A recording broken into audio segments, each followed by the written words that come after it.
Hello Embers, welcome to the channel, Final Flame here, and today I just want to give a quick pre-analysis on Layla using the official information that Hoyoverse has provided, and just give some of my quick thoughts on her before her official release tomorrow.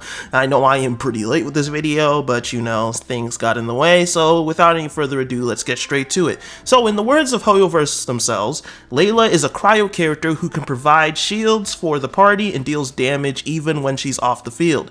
Using her elemental skill, she casts a shield that absorbs damage for her party and deals cryo damage to enemies through shooting stars. While the shield is active, her elemental burst releases a celestial dream sphere that constantly deals cryo damage to opponents within its AoE.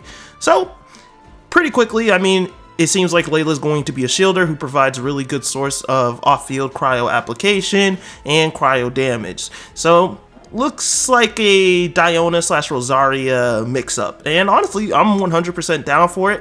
It's pretty good role consolidation. I think a lot of people could find use for her in a bunch of different variations for those teams. But let's get into her kit. So first things first, Layla's normal attack, Sword of the Radiant Path. So, for her normal attack, she performs up to 3 rapid strikes, while her charge attack consumes, energy and does 2 rapid sword strikes. Unfortunately, her normal attack talent isn't really a key part of her kit, but I do have to say I like the animations, especially the little star on the end of her third attack for her normal attack chain. But without any waiting, let's move on to her elemental skill. Layla's elemental skill is a core part of her kit, and there is a lot that goes into it, so I'm just going to read the tidbits that you really need to know. Basically, this creates the Curtain of Slumbers, which is a cryo shield that is based off of her max HP, so more HP, more damage absorption. But also you need to keep in mind that when you activate the skill, it applies cryo to Layla, so if you have Hydro on yourself before you activate the skill, Layla's going to freeze. Now, the main part that you really need to understand is the Night Stars and Shooting Stars, so I'm just going to read this word for word as Hoyoverse provided. While the Curtain of Slumbers is active, it'll create 1 Night Star that will be attached to it every 1.5 seconds. When a character protected by this shield uses an elemental skill, 2 Night Stars will be created. Night Stars can be created once every 0.3 seconds in this way. A maximum of 4 Night Stars can be accumulated at any one time.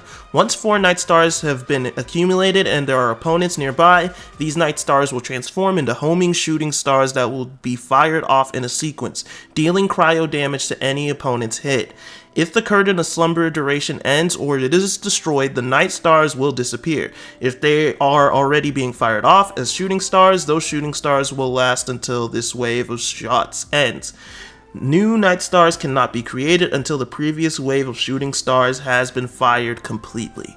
The fact that Layla actually gains more stars based off of how many elemental skills are cast is something that can definitely be abused, especially with quick swap teams or just certain characters that happen to have a lot of skill cast. One great example is Diluc, who has 3 skill casts for his elemental skill, or even Nilou, who has 4 skill casts for hers. So there are definitely some characters that can be some interesting combinations in order to get a bunch of shooting stars generated over time, and that would probably be really fun. Now, moving on from that, the main thing to take away from this is that if your shield gets destroyed, you get no more stars. And I've been looking at this little image that they provided us with her elemental skill, and the main thing that I've noticed is that it seems like the shooting stars are the source of energy generation. So, if you want energy, do not let your shield break, because the moment your shield breaks, you're not generating any more energy through Layla's elemental skill due to the fact that you can't produce any shooting stars. So just keep that in mind. But overall, I find this a really good skill. I think that once you just make sure to put enough investment, there's really no worries of it breaking. So without any further ado, let's finally move on to the elemental burst. Layla's elemental burst, Stream of the Star Stream Shaker, unleashes a celestial dream sphere that constantly fires starlight slugs at opponents within its AoE, dealing cryo damage. When a starlight slug hits, it will generate 1 night star for nearby curtains of slumber. Each curtain of slumber can gain 1 night star this way every 0.5 seconds. So basically, her elemental burst is meant to be used in tandem with her elemental skill, not only as a source of damage, but as a source of shooting star generation, so that you can get more shooting stars made, which means you get more volleys shot off. So basically, it seems like a good combination would be elemental skill, elemental burst. And this just proves even more how important it is to make sure Layla's elemental skill, aka her shield, does not break. It is very, very important that you guys understand that. I really wish we knew Layla's passives and even constellations before her release, officially I mean, but until then, you know, we'll just have to wait, and it's really hard to 100% judge her in this current time frame, but once she releases tomorrow, it will be a lot easier to give some more in-depth thoughts on her overall kit. But besides that, I do believe Layla is the perfect in-between of Diona and Rosaria. She has good damage and good cryo application while still having some defensive capabilities. So basically, if you don't want to go into a lot of defense in Diona, or you want somebody with some defense and not as much offense as Rosaria, but still decent cryo application, I do believe Layla is going to be a great character for anybody to pick up. Now, the one thing I do worry about is how much cryo application she will be able to provide in a group fight setting. In a single target setting, I don't imagine she'll have any issues with cryo application, but when it comes to fighting multiple enemies, it really depends on how those shooting stars and her elemental burst targets enemies.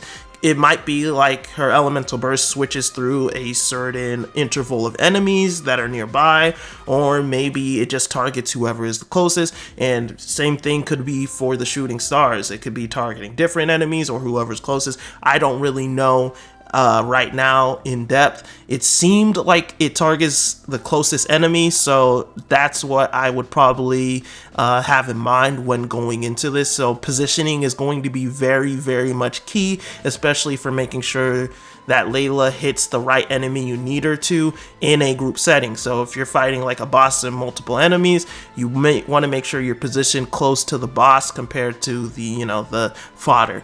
But other than that, I do believe Layla is going to be a great pickup for anybody who wants her. I'm not going to tell you if you should or shouldn't get her. At this point, it really is up to you. If you want to be meta, probably not. If you just care about waifus, heck yeah. At the end of the day, it's really just your choice. I look forward to seeing what you guys do with Layla, and if you want to get some more insight from me, feel free to stop by my Twitch channel, finalflamelatom. Link is down below in the description. But until then, Embers, I hope you enjoyed this video, and remember to keep burning bright, and I'll see you guys in the next video. Latom.